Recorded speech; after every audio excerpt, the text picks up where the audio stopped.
నమస్తే. మీకు నడిచేటప్పుడు చాలా ఇబ్బందికరంగా ఉంటుందా?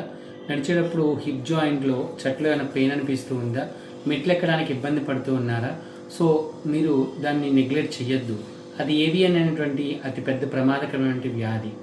సో ఏవియన్ అనేది సర్వసాధారణంగా ఎవరైతే ఎక్కువ స్టెరాయిడ్స్ వాడుతూ ఉంటారో, నొప్పుల బిళ్ళలు ఎక్కువ వాడుతూ ఉంటారో దీర్ఘకాలికమైన వ్యాధుల వల్ల వస్తుంది. అసలు ఏవియన్ అంటే ఏంటంటే మనకి ఎముకకి రక్త ప్రసరణ అనేది సరిగ్గా జరగకపోవటం వలన లోపల జరిగే డ్యామేజ్ని ఏవియన్ సమస్య అని అంటారు అనమాట. ఇది ఆయుర్వేదంలో వాత ప్రకోపం కింద చెప్పుకుంటారు. సో వీటికి ముఖ్యంగా ఏవియన్ సమస్య ఉన్నప్పుడు సర్వసాధారణంగా హిప్ జాయింట్ రిప్లేస్మెంట్ అనేది చేయాల్సి వస్తుంది. సో అలా అవసరం లేకుండా ఎర్లీ స్టేజ్లో కనుక ఆయుర్వేదిక్ కన్సల్ట్ అయినట్లయితే హిప్ జాయింట్ అనేది రిప్లేస్ చేసుకోకుండా ఆపరేషన్తో అవసరం లేకుండా ఏవియన్ సమస్యని మనం తగ్గించుకోవచ్చు.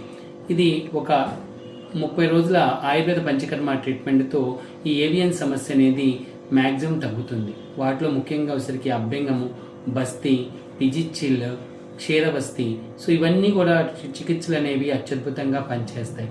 దీనివల్ల బోన్ అనేది రిపేర్ జరుగుతుంది.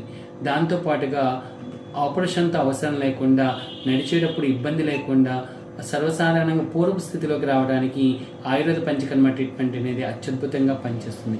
ఈ పంచకర్మ ట్రీట్మెంట్ ఏవియన్ సమస్యకి సంజీవిని కేరళ ఆయుర్వేద హాస్పిటల్ అనేది సక్సెస్ఫుల్ స్టెప్ అని చెప్పుకోవచ్చు. ఇక్కడ వితిన్ 1 మంత్లో ఏవియన్ సమస్య అనేది పూర్తిగా తగ్గడమే కాకుండా మంచి రిజల్ట్స్తో పాటుగా బయటికి వెళ్ళడానికి అవకాశం ఉంది. హిప్ జాయింట్ రీప్లేస్మెంట్తో కూడా అవసరం లేదు. సో త్వరపడండి. మీకు ఏవియన్ సమస్య ఉన్నట్లయితే సంజీవిని కేరళ ఆయుర్వేద హాస్పిటల్ సంప్రదించండి. Thank you.